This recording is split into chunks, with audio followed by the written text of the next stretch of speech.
Hello students, कैसे हैं आप सब लोग। आज हम इस वीडियो में एंटीना एरे का डेरिवेशन स्टार्ट करने वाले हैं। लास्ट वीडियो में हमने ऑलरेडी देख लिया था कि एंटीना एरे होता क्या है, क्यों हम एंटीना एरे को यूज़ करते हैं। हमें रेडिएशन को और ज़्यादा डायरेक्शनल बनाना होता है तो हम एंटीना एरे का यूज़ करते हैं। लास्ट वीडियो में ही हमने ये भी देख लिया था कि कौन कौन सी एजम्पशंस हम यूज़ करते हैं जब हम एंटीना एरे की बात करते हैं। और हमने एक बहुत ही इंपॉर्टेंट एजम्पशन की बात करी थी कि हर एंटीना एक पॉइंट सोर्स होना चाहिए, विच मीन्स जो भी हम ऑब्जर्वेशन पॉइंट ले रहे हैं वो ऑब्जर्वेशन पॉइंट बहुत दूर होना चाहिए। ठीक है, तो इस केस में भी हम सेम ही कंडीशन लेंगे। जो हमारा ऑब्जर्वेशन पॉइंट है वो फार ऑफ डिस्टेंस पर है। ठीक है, तो हम किस चीज़ की डेरिवेशन करने जा रहे हैं इस वीडियो में, हम ये देखेंगे कि कैसे हम 2 पॉइंट एंटीना एरे की रेडिएशन पैटर्न निकाल सकते हैं। अब ये जो 2 एंटीनाज हैं, 2 point antenna array means 2 antennas, we have array of 2 isotropic sources. दोनों एंटीना आइसोट्रॉपिक है, ये भी हमने एजम्पशन में देखा था कि सारे एंटीनाज को हम आइसोट्रॉपिक लेंगे। ठीक है, तो दोनों एंटीना आइसोट्रॉपिक है, दोनों का सेम एम्पलीट्यूड है और सेम फेज है। इसका क्या मतलब है ये भी हम इसी वीडियो में देखने वाले हैं कि सेम एम्पलीट्यूड का क्या मतलब होता है, सेम फेज का क्या मतलब होता है, रेफरेंस पॉइंट का क्या मतलब होता है। रेफरेंस पॉइंट चेंज करेंगे, एंटीनास के बीच का जो डिस्टेंस है वो चेंज करेंगे तो क्या इफेक्ट आएगा। तो ये वीडियो बहुत बहुत ज़्यादा इंपॉर्टेंट है और आई होप आप इसे लास्ट तक देखेंगे और आपको बहुत ही इंटरेस्टिंग लगने वाली है पूरी वीडियो। तो फर्स्ट ऑफ ऑल हम ये देख लेते हैं कि हमारा स्ट्रक्चर है क्या। हमारे पास 2 पॉइंट एंटीना है, दोनों एंटीना आइसोट्रॉपिक नेचर के। एक फार ऑफ पॉइंट है P। अब पॉइंट 1 और पॉइंट 2 जब P से बहुत फार ऑफ डिस्टेंस पर है तो एंटीना 1 और एंटीना 2 कैसे लगेंगे, पॉइंट सोर्स जैसे लगेंगे। तो मैंने इन्हें पॉइंट जैसा बना दिया। ये एंटीना 1 है, ये एंटीना 2 है, दोनों के बीच का डिस्टेंस D ले लिया है। D कुछ भी हो सकता है। अब हम D की वैल्यूज लास्ट में चेंज कर करके देखेंगे कि जैसे हम दोनों के बीच का डिस्टेंस बढ़ाते हैं तो क्या इफेक्ट आता है। जो पॉइंट P है वो एक फाई एंगल पर है। ठीक है, जो ये R है वो रेफरेंस है, जो रेफरेंस है वो सेंटर पर है। तो एंटीना 1 एंटीना 2 के सेंटर पे रेफरेंस है। तो जब दोनों के बीच का डिस्टेंस D था तो एंटीना 1 और रेफरेंस का डिस्टेंस क्या हो जाएगा, D/2। रेफरेंस और एंटीना 2 का डिस्टेंस क्या हो जाएगा, अगेन D/2। ठीक है, तो अगर मुझे अब ये रेफरेंस को कंसीडर करना है, ये पॉइंट P है, पॉइंट P का डिस्टेंस रेफरेंस से मैंने ले लिया है स्मॉल r। ऑल्दो इस स्मॉल r की रिक्वायरमेंट है नहीं, but still let's take some value small r। ठीक है, तो स्मॉल r बहुत बहुत बड़ी वैल्यू है देन D, सिर्फ इसका इतना ही रोल है। अब हम रेडिएशंस को ऑब्जर्व करते हैं। हमने क्या कंसीडर करा है, जो पॉइंट R है, जो रेफरेंस पॉइंट है, वहाँ पर भी एक इमेजिनरी एंटीना रखा हुआ है। तो एंटीना 1 रेडिएट करेगा, एंटीना R रेडिएट करेगा, एंटीना 2 रेडिएट करेगा। एंटीना 1 जैसे ही रेडिएशन स्टार्ट करेगा वैसे ही एंटीना R रेडिएट कर रहा है, वैसे ही एंटीना 2 रेडिएट कर रहा है। बट आप इस फिगर में देख सकते हैं कि एंटीना 1 की रेडिएशंस पॉइंट P तक सबसे पहले पहुंच जाएंगी, फिर एंटीना R की पहुंचेंगी, फिर एंटीना 2 की पहुंचेंगी। तो I can say antenna 1 is leading. ठीक है, एंटीना R 1 से लैग कर रहा है और एंटीना 1 एंटीना R से भी ज़्यादा लैग कर रहा है। तो हम क्या कंसीडर कर रहे हैं, अब यहाँ पर एंटीना 1 लीड कर रहा है। अब आपको इस चीज़ में कोई भी कंफ्यूजन नहीं होनी चाहिए कि कौन सा एंटीना लीड कर रहा है और कौन सा एंटीना लैग कर रहा है, क्योंकि ये सबसे इम्पॉर्टेंट पैरामीटर है। इसी पैरामीटर के ऊपर पूरी डेरिवेशन डिपेंडेंट है। एंटीना 1 लीड करेगा क्योंकि यहाँ की रेडिएशन सबसे पहले पॉइंट P तक पहुंच जाएंगी। एंटीना 2 की रेडिएशन सबसे लास्ट में पहुंचने वाली है, तो ये सबसे ज़्यादा लैग कर रहा है। ठीक है, अब जो मेरा पॉइंट P है वो बहुत फार ऑफ डिस्टेंस पर है, पहले ही बता दिया था। तो अब हम क्या कर रहे हैं, हम जब फार ऑफ पॉइंट P ले रहे हैं तो सारी रेडिएशंस हमें स्ट्रेट लाइन जैसी दिखने लग जाएंगी। ये सब रेडिएशंस वेव्स ना होकर स्ट्रेट दिखेंगी अगर पॉइंट P बहुत फार ऑफ है। ठीक है, तो यहाँ पर ये डायग्राम रिप्रेजेंट कर रहा है वेव्स, कैसे वेव्स जा रही हैं पॉइंट P तक। हमें कैसे वेव्स दिख रही हैं, हमें सीधा स्ट्रेट लाइंस में वेव्स दिख रही हैं। स्ट्रेट लाइंस में इसलिए दिख रही हैं क्योंकि पॉइंट P बहुत दूर है। ये जो थोड़ी सी वाइब्रेशंस हो रही हैं ये नेग्लिजिबल है, पॉइंट P तक के लिए। ठीक है, तो हमने सारी रेडिएशंस को स्ट्रेट लाइन ले लिया है। एंटीना 1 लीड कर रहा है तो यहाँ पर एंटीना 1 का लीडिंग लिख दिया है। ये एंगल फाई है तो एंटीना 1 से भी एंगल फाई बनेगा, R से भी फाई बनेगा, 2 से भी फाई बनेगा। इन दोनों के बीच का डिस्टेंस क्या था? D। R और 1 का डिस्टेंस क्या है? D/2।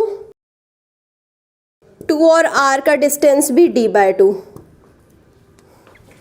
ठीक है, तो अब हमें पाथ डिफरेंस निकालना है। पाथ डिफरेंस क्या होता है कि कितना ज़्यादा एक्स्ट्रा पाथ ले रहा है antenna 2 rather than antenna 1। Antenna 1 और एंटीना 2 की रेडिएशंस को कंपेयर करा जाए तो एंटीना 2 की रेडिएशंस को थोड़ा ज़्यादा पाथ लेना पड़ रहा है। आप इसकी रेडिएशन पैटर्न से फिर से देखिए इस फिगर में कि एंटीना 2 की जो रेडिएशंस हैं इनको थोड़ा ज़्यादा पाथ डिस्टेंस ट्रैवल करना पड़ रहा है। ये पाथ हम कैसे मेजर करेंगे? एंटीना 1 से R तक का कितना एक्स्ट्रा पाथ है? R को भी एक्स्ट्रा पाथ लेना पड़ रहा है एंटीना 1 से, तो उस पाथ को हम D1 ले लेते हैं। और एंटीना R से एंटीना 2 पर जितना ज़्यादा एक्स्ट्रा पाथ है उसे D2 ले लेते हैं। ठीक है, तो हमें D1 और D2 कंप्यूट करना है, जिससे कि मुझे पता लग जाएगा कि एंटीना 1 और R के बीच में कितना पाथ डिफरेंस है, एंटीना R और 2 के बीच में कितना पाथ डिफरेंस है। इसी D1 को एक्सटेंड करेंगे तो मुझे पता लग जाएगा एंटीना 1 और 2 के बीच में कितना पाथ डिफरेंस है। ये पैरेलल लाइंस हैं तो यहाँ पर भी D1 ही होगा। तो एंटीना 1 और एंटीना 2 के बीच में जो पाथ डिफरेंस है वो है D1 प्लस D2। ये तो हमें पता लग चुका है कि पाथ डिफरेंस आएगा D1 प्लस D2। ओके, अब पाथ डिफरेंस का मतलब क्या है? इस पॉइंट से, इस पॉइंट से और इस पॉइंट से, ठीक है, इन पॉइंटों से अगर रेडिएशन जाती है तो वो पॉइंट P पर एक साथ पहुंच जाएगी, फिर कोई पाथ का डिफरेंस नहीं आएगा, कोई लीड नहीं करेगी, कोई लैग नहीं करेगी। तो ये सारे पॉइंट हमारे सेम पॉइंट पर है, सेम फेज पर है। ठीक है, तो ये हमें पाथ डिफरेंस पता लगाना है कि एंटीना 1 और R और एंटीना R और 2 और एंटीना 1 और 2 के बीच में कितना पाथ डिफरेंस है। हमें सबसे पहले पाथ डिफरेंस निकालना है। यहाँ से हमें पता लग रहा है, अगर मैं टोटल पाथ डिफरेंस लूँ तो टोटल पाथ डिफरेंस क्या है? D1 plus D2। इसे मैंने साई के प्रोपोर्शनल लिख दिया है। अभी साई क्या है वो भी अभी हम देखते हैं। तो psi is proportional to D1 plus D2, जो कि है हमारा पाथ डिफरेंस। अब हमें निकालना है कि D1 क्या है, D2 क्या है। ये एक इसी डायग्राम का एनलार्ज वर्जन ले लेते हैं। ये हमारा D/2 है, ये फाई है, ये भी एंगल फाई है, ये 90 डिग्री है, ये भी एंगल 90 डिग्री है, ये D2 है, ये D1 है, अगेन ये भी D1 है। ठीक है, तो यहाँ पर अगर हम एक ट्रायंगल देखें, ये डिस्टेंस D/2 है, ये एंगल फाई है, तो D1 क्या हो जाएगा? बेस। बेस तो हम बहुत इजीली निकाल सकते हैं, D/2 cos ऑफ फाई।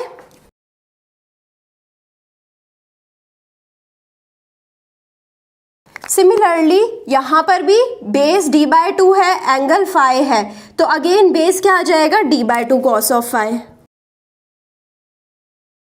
ठीक है, यहाँ पर आप इसी डायग्राम का एनलार्ज वर्जन दिखा रखा है, यही डायग्राम है सेम। ठीक है, ये पॉइंट P है, ये R है, ये 1 है, 1PR। इसी डायग्राम को मैंने एनलार्ज कर कर दिखा दिया जिससे आपको ये पूरा वेरीफाई हो जाए। ये R और 1 के बीच में डिस्टेंस D/2 है, ये हमारा हाइपोटेन्यूज है। हमें निकालना है बेस। यहाँ पर ये हमारा एंगल फाई है। वैसे भी किसी भी लाइन की किसी डायरेक्शन में प्रोजेक्शन निकालना हो तो हम कॉस का कंपोनेंट ले लेते हैं। तो सिंपली ये कंपोनेंट क्या आ जाएगा? D/2 cos of phi. तो अब इस चीज में तो बिल्कुल भी कोई भी डाउट नहीं होना चाहिए कि D1 क्या है? D/2 cos of phi. D2 क्या है? D/2 cos of phi. तो साई किसके प्रोपोर्शनल हो जाएगा? D/2 cos of phi plus D/2 cos of phi. ठीक है, अब हम साई को कैसे लिख सकते हैं? D/2 cos of phi plus D/2 cos of phi, ये क्या है? D cos of phi.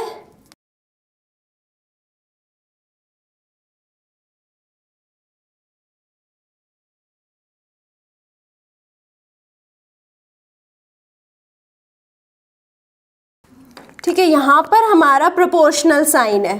अब अगर हमें प्रोपोर्शनल साइन हटाना हो, ठीक है, तो हमारे पास कोई कांस्टेंट आएगा। अब वो कांस्टेंट क्या है? वो है बीटा। अब बीटा क्या होता है? बीटा होता है 2 पाई बाय लैम्डा। ठीक है, तो ये हमारे पास आ गया है फेज डिफरेंस। ये था हमारा पाथ डिफरेंस। पाथ डिफरेंस क्या था? D cos of phi. Path difference आया था हमारा डी कॉस ऑफ फाई। अब जो हमारा फेज डिफरेंस आया है वो है beta D cos of phi. ठीक है, तो अगर अब मुझे फेज डायग्राम बनाना हो, मैंने रेफरेंस कहाँ कंसीडर करा था अभी तक? रेफरेंस था सेंटर पे। तो जहाँ पे भी रेफरेंस होगा वहाँ पर हम कोई फेज नहीं लेते हैं। ठीक है, तो रेफरेंस हमने बना दिया है, यहाँ पर कोई फेज नहीं लिया, पैरेलल टू एक्स एक्सिस हमारा रेफरेंस है। अब हम आ जाते हैं एंटीना 1 पर। एंटीना 1 क्या कर रहा था? फिर से आप डायग्राम में देखिए, एंटीना 1 लीड कर रहा है। एंटीना 1 की रेडिएशन सबसे पहले पहुंच रही है पॉइंट P तक। ठीक है, तो एंटीना 1 क्या कर रहा है? ये लीड कर रहा है। कितने फेज से? फेज क्या है एंटीना 1 का? जो पाथ डिफरेंस था वो d/2 cos ऑफ फाई था।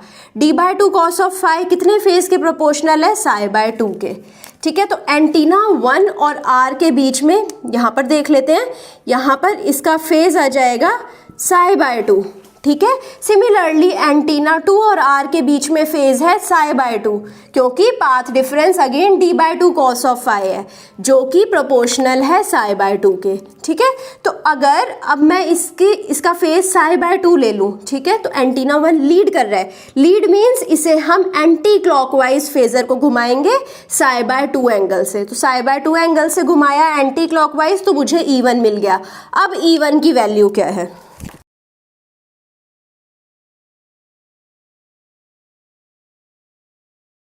E1 की वैल्यू है E0 e⁻j psi/2। ठीक है, मैंने यहाँ की जो इलेक्ट्रिक फील्ड है उसे E0 लिया है। यहाँ पर उसमें एक फेजर ऐड हो रहा है जो कि है psi/2। तो फेजर को कैसे लिखते हैं? एक्सपोनेंशियल की पावर में e⁻j psi/2। अब आप एक चीज़ में कंफ्यूज हो चुके होंगे कि यहाँ पर तो इलेक्ट्रिक फील्ड E0 थी, हमें E1 थी, मैंने दोनों को E0 कैसे ले लिया है? ठीक है, तो वो अभी मैं बता दूंगी। इसको आप E1 भी लिख सकते हैं, E1 e⁻j psi/2। यहाँ पर E1 ही लिख देते हैं till the time I prove E0 is equal to E1।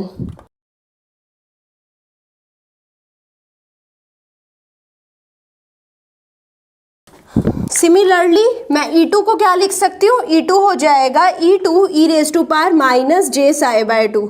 ठीक है, यहाँ से एक फेजर है जो psi/2 नीचे जा रहा है। एंटी क्लॉकवाइज था जब हम लीड कर रहे थे, अब यहाँ पर क्लॉकवाइज रोटेशन होएगी क्योंकि एंटीना 2 R से लैग कर रहा है। ठीक है, ये भी हम डायग्राम में देख सकते हैं, एंटीना 2 लैग कर रहा है तो हम इसे psi/2 फेज नीचे बना देंगे। अब रही बात इलेक्ट्रिक फील्ड की, मैंने क्या कहा? एंटीनास के सेम एम्पलीट्यूड है। सेम एम्पलीट्यूड मीन्स कि current through antenna 1 is equal to current through antenna 2 is equal to I0 ले लो। दोनों एंटीनास के सेम एम्पलीट्यूड है। एक एजम्पशन मैंने बताई थी जब हम लास्ट क्लास में हम एंटीना एरे डिस्कस कर रहे थे।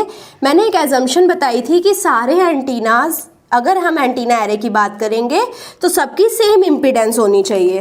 तो क्या कर बोलेंगे इसे? तो Z1 is equal to Z2 is equal to Z0। ठीक है, इम्पीडेंस सेम है। अब करंट सेम है, इम्पीडेंस सेम है। ओम्स लॉ तो हम सबको पता ही है, E is equal to IZ होता है ओम्स लॉ के अकॉर्डिंग। ठीक है, तो E1 क्या हो जाएगा? I1 Z1, ये क्या, और E2 क्या हो जाएगा? I2 Z2 according to the Ohm's law. V is equal to IR होता है तो E is equal to IZ भी होता है। ठीक है, तो हमारा I1 Z1 है, बट I1 Z1 तो I0 और Z0 के इक्वल है, तो I can represent I0 Z0 is equal to E1 is equal to E2। E2 की भी वैल्यू I0 Z0 आएगी, इज इक्वल टू हम ले लेते हैं E0। ठीक है, तो E0 की वैल्यू सेम आ गई है जो भी हमने रेफरेंस पे ली थी। तो यहाँ पर E1 और E2 की जगह हम E0 लेते हैं।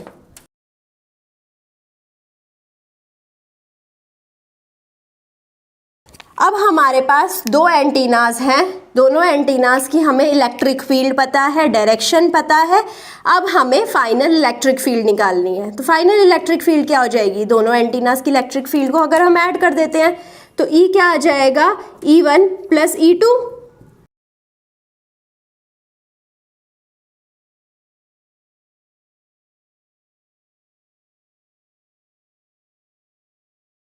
वैल्यू क्या थी E1 और E2 की, E naught e raise to power j psi by 2 plus E naught e raise to power minus j psi by 2। Common ले लेते हैं हम E नॉट को।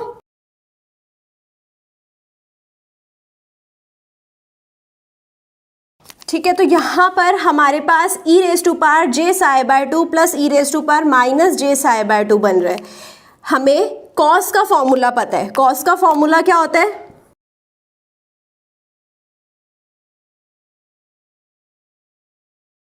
ठीक है, कॉस का फॉर्मूला होता है e raise to power minus j theta plus e raise to power j theta upon 2। अगर अब मैं यहाँ पर थीटा को साई बाय 2 रिप्लेस कर दूं तो यही फॉर्मूला बन जाएगा। ये फॉर्मूला क्या बन जाएगा, 2 of cos of psi by 2। तो मैं कैसे रिप्लेस कर सकती हूँ, जो हमारी इलेक्ट्रिक फील्ड आई है वो है 2 e naught cos of psi by 2। Psi की वैल्यू क्या है, साई की वैल्यू तो हमें पता है beta D cos of phi है। तो 2 e naught cos beta D cos phi upon 2। ठीक है, अब मैंने क्या बोला था कि जैसे हम एंटीनास को दूर दूर करेंगे, हम उनके बीच का डिस्टेंस बढ़ाएंगे, तो हमें देखना होगा कि रेडिएशन पैटर्न कैसे चेंज करता है। ये तो आ गया हमारा फाइनल रेडिएशन पैटर्न। अब दो डिस्टेंस के लिए रेडिएशन पैटर्न देख लेते हैं, d is equal to lambda के लिए और d is equal to lambda by 2 के लिए। ठीक है, तो अब हमें क्या करना है, बस d की जगह लैम्डा पुट कर देना है, d की जगह लैम्डा बाय 2 पुट कर देना है। बीटा की वैल्यू क्या थी, 2 पाई बाय लैम्डा। ठीक है, मैंने d की वैल्यू लैम्डा पुट कर दी, बीटा की value 2 pi by lambda put कर दी, कॉस फाई अपॉन 2। तो ये 2 से 2 कैंसिल हो जाएगा, लैम्डा से लैम्डा कैंसिल हो जाएगा। हमारे पास क्या बचता है, 2 ई नॉट, सॉरी यहाँ पर कॉस भी था,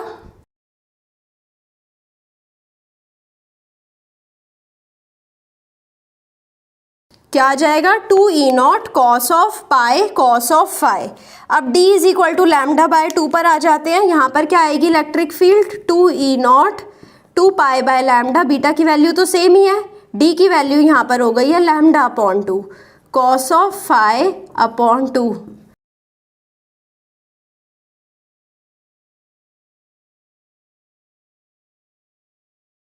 तो यहाँ पर भी हम 2 से 2 कैंसिल आउट कर देंगे, लैम्डा से लैम्डा कैंसिल आउट कर देंगे, बचेगा क्या, 2 e naught cos pi cos phi upon 2। ठीक है, तो ये हमारी फाइनल इलेक्ट्रिक फील्ड आती है। अब आ जाते हैं सेकंड केस पर। सेकंड केस में क्या है, मैंने रेफरेंस को शिफ्ट कर दिया है। अब मैंने क्या करा है, ये एंटीना 1 है, 2 पर ही मैंने रेफरेंस को ले लिया है। 2 और रेफरेंस सेम जगह है। पॉइंट P पर जो एंगल बन रहा था वो तो फाई ही बन रहा था, दोनों के बीच का डिस्टेंस d ही है। तो अब अगर हम इसका फेजर डायग्राम बनाएंगे तो आप यहाँ पर से देख सकते हैं, फिर से एंटीना 1 लीड करेगा, एंटीना 2 और रेफरेंस दोनों लैग करेंगे। ठीक है, तो अगर इसका फेजर डायग्राम बनाना होगा तो 2 और रेफरेंस को तो हम एक्स एक्सिस के पैरेलल ले लेंगे, क्योंकि वो रेफरेंस है, रेफरेंस पर कोई फेज नहीं लेते हैं। ठीक है, तो अगर अब हमें एंटीना 1 और 2 का फेज डिफरेंस निकालना पड़ेगा तो वो ही करेंगे जो अभी तक हमने किया था। इन दोनों के बीच का डिस्टेंस d था, यहाँ पर एक परपेंडिकुलर बना लेंगे, एंगल फाई है, परपेंडिकुलर का डिस्टेंस आ जाएगा d कॉस ऑफ फाई। ठीक है, तो अगेन मेरे पास जो पाथ डिफरेंस आ रहा है वो d कॉस ऑफ फाई आ रहा है, phase difference again beta d cos of phi हो जाएगा।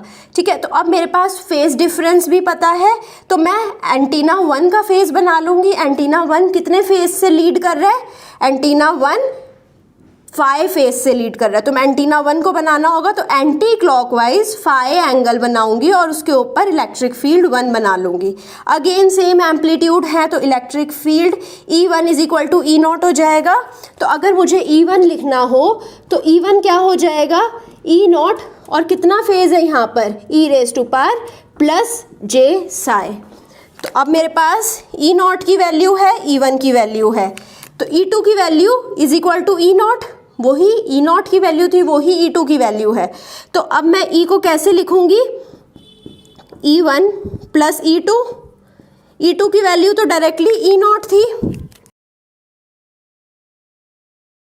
प्लस ई वन की वैल्यू क्या है, e naught e raise to power j psi. फिर से ई नॉट को कॉमन ले लेंगे, 1 plus e raise to power j psi. अब इसका तो कोई हमें फॉर्मूला नहीं पता, यहाँ पर हमें कॉस का फॉर्मूला पता था बट यहाँ पर नहीं पता है, तो क्या करेंगे, e raise to power j psi by 2 को कॉमन ले लेंगे। बचा क्या, 1 में से कुछ भी कॉमन लेंगे, अगर 1 में से लेट सपोज मैंने 2 कॉमन लिया तो बचेगा क्या, 1/2। तो यहाँ पर क्या बचेगा, 1 upon e raise to power j psi by 2, जिसे कैसे लिख सकते हैं, e raise to power minus j psi by 2, plus e raise to power j psi में से मैंने e raise to power j psi by 2 common ले लिया, बचेगा क्या, e raise to power j psi by 2। अब ये मैंने देखा ये तो सेम ही फॉर्मूला बन चुका है जो यहाँ पर था, ठीक है, बस यहाँ पर एक एक्सपोनेंशियल का टर्म एक्स्ट्रा है।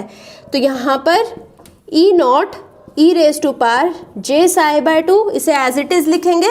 ये फॉर्मूला क्या है, 2 कॉस ऑफ साई बाय 2, ये तो हम ऑलरेडी प्रूफ कर सकते हैं। ये जो एक्सपोनेंशियल में टर्म आ रहा है इसका क्या मतलब है, इसका मतलब है कि हमारे पास एक एक्स्ट्रा एंगल है, एक्स्ट्रा फेज है, तो उसको मैं कैसे लिख सकती हूँ,